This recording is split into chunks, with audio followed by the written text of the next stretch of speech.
Increasingly, people are choosing to use their vacation time to engage in a project or maybe take on a personal challenge rather than just simply relaxing and being entertained by the television. Author Cheryl Kane has written a guide to help you learn more about how to do this and the where of how to do this with her new book, the trendy new book of Immersion Travel USA. It's the best and most meaningful volunteering, living, and living excursions you can find. Cheryl, thanks for coming in today. My pleasure. I know this is going to make no sense to people. They're going to listen. Immersion travel. What is that? So in a simple way, how would they understand that? Oh, I believe it will make sense. Okay. And immersion travel is what we're all trying to do, and so many people just didn't know how. You know, how to get it together. But immersion travel is when you are able to connect with the people, place, culture, traditions, and characteristics of each locale that makes it uniquely its own. Well, can you give me an example of how? Absolutely. You know, it's so much fun when you just go someplace. Today, people aren't saying, where are you going, as much as they're saying, and what are you doing? Okay. You know, and I myself, when I go somewhere, I like to immediately find out what do the locals do. You don't just want to kind of buzz in and look. You want to find out, connect with people. So one time when I arrived in Stehekin, Washington, the first place I stopped was at a community bulletin board, and there was a sign inviting everyone to a wedding. Inviting the community to a wedding? The community to a wedding. And I said, can I go? Yeah. And they said, of course. Of course you can go. And I went, I met people that then I was able to really connect with, learn the way they did things, really get a taste of where I was. That's a first. I've never heard of that. I loved it. I went on vacation and went to a wedding. Yeah, I did. All right. This summer, actually, I was living in Taos, New Mexico, and I wanted to really connect. I didn't want to just be there and do my own writing and do my own thing, but I wanted to find out where I was. And I called the local Head Start program on the Taos Pueblo, and I volunteered my time, and I did readings from a children's book that I've written to the school. And I also did programs in their elementary school. So there you learn so much more about the community and where you go. And what's so great about immersion travel is when you go out on a trip, I mean, I believe that you return differently when you really extend yourself. And I have stories in there. I mean, there's Chuck and Donna, who they went to the National Storytelling Festival in Jonesboro, Tennessee. I've heard of that. Isn't that wonderful? Yeah, I would do that. Well, they loved it so much. They went back to New Jersey, they sold their home, and they bought a B&B in Jonesboro. Really? And they lived there. Wow. You know, it sounds like, now that's an interesting story, but your story sounds almost like a meandering vacation. You went somewhere to discover maybe what was there, and yet you can be more intentional in this immersion. You kind of break them down into categories where you can think in advance. I have a vacation coming up in May. Right. I want to go somewhere where I can help. You talk about volunteering as one of those categories. How does that work? Absolutely. The first category is helping, and that's what's so terrific. I mean, there's an organization called Bike and Build. You actually bike from one coast to the other. No, really? Yes. Yes. Bike and build muscles, build a back problem. Well, really? Bike and build your character as well. My goodness. Because I have a story about Lynn in there, and Lynn had just graduated with her undergraduate degree, and her family was saying, why don't you go bike in Europe? And she said, I want to learn all about the United States first. I want to see the U.S. And this you donate $4,000 to low-income housing, and as you are biking across the country, you are stopping and you're working on low-income housing projects. That's a great idea. It's just And how long wonderful. does it take you? Is it like a 3-month ride, or? It's the summer. It's the summer. It's a summer commitment. And actually, her very first story was in Norfolk, Virginia, where they were doing their first project to work on a home, and suddenly she heard someone laughing and laughing, and she realized that it was the owner of the house because she had just hammered in her first nail into the siding. And she was so ecstatic to be surrounded there by young people working on her home.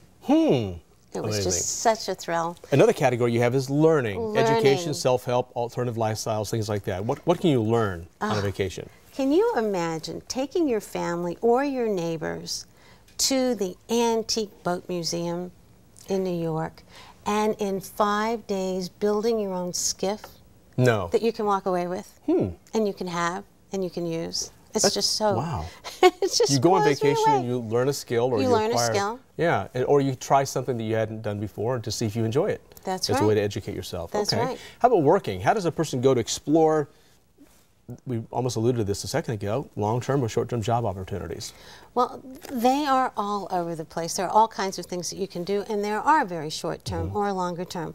I personally had set my goal that I really wanted to live and work in Alaska.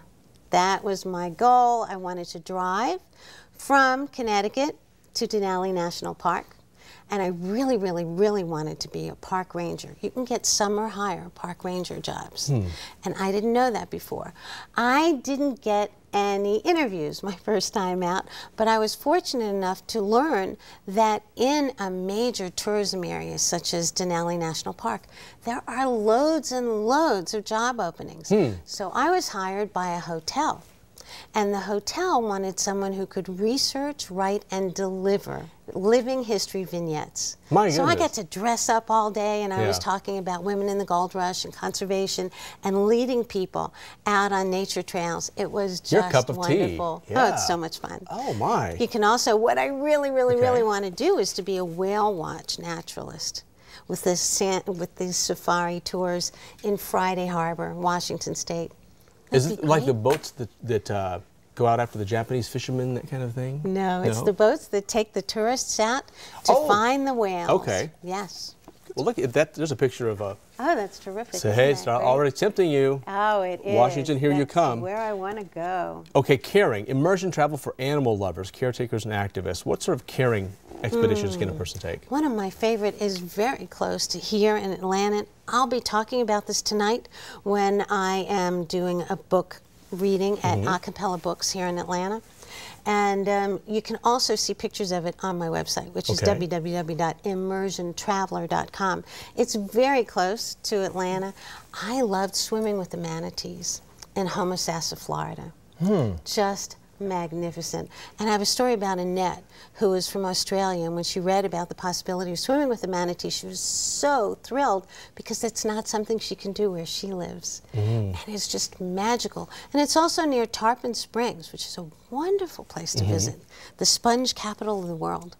The sponge capital of the world. Yes, it is, Who would've right thought? here in Florida. And with caring, you can people may, you mentioned earlier about building and donating your time like that, but caring, going in and just taking your vacation time to go someplace and volunteer at a nursing home or finding some other organization that needs help for a period of time. Right. One of Yeah. the most fantastic trips is offered by Amajadi, and that you can go visit on the Navajo Nation in Tuba City, Arizona. And it's so exciting. You contribute your time. You're working with students who are learning and working there, and you are learning all about a new and different culture, which is part of our history as well. You don't come back from vacation tired only, but you come back a Energized. better person.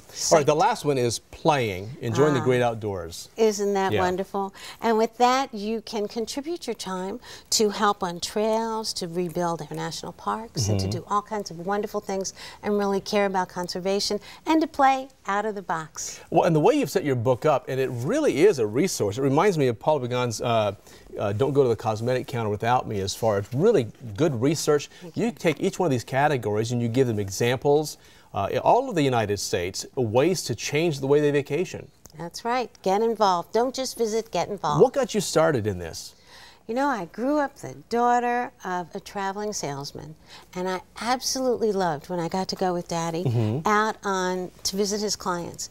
And he knew everyone, he knew where to go. He didn't just go to one place. And I said, that's the way to find out where you go. I just couldn't stand not getting to talk to people and knowing how they do things and knowing who they are. Yeah. And immersion travel gives you the tools you need to connect. It does. And if you ever wanted to know how to start, if your interest is piqued at all, how do I start immersing myself in a vacation setting? This is the book for you, Immersion Travel USA, the best and most meaningful volunteering, living, and learning excursions. And I bet you would come back from vacation feeling good about life at one of these. That's right. Absolutely. Cheryl Kane, the author, and your website once again is? Immersiontraveler.com. Thank you so much for coming in. Very enjoyable talking with you.